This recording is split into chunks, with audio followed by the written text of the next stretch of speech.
గుంటూరు కృష్ణా జిల్లాల graduate MLC ఎన్నికల్లో కూటమి అభ్యర్థి ఆలపాటి రాజేంద్ర ప్రసాద్ ఘన విజయంతో నేతలు కార్యకర్తలు సంబరాలు చేసుకుంటున్నారు.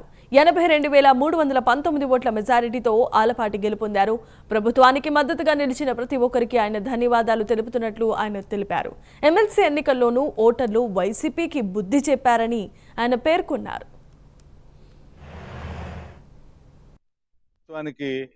మద్దతుగా ఎన్డీఏ కూటమి నాయకత్వాన్ని మరొకసారి సమర్థించినటువంటి ప్రజలకి, ఆశీస్సులు అందించినటువంటి పట్టభద్రులకి, సహకరించినటువంటి ప్రతి వర్గానికి కూడా నా హృదయపూర్వకమైనటువంటి ధన్యవాదాలు తెలుపుకుంటా ఉన్నా. ఇది ఒక అపూర్వమైనటువంటి విజయంగా మనం భావించాలి.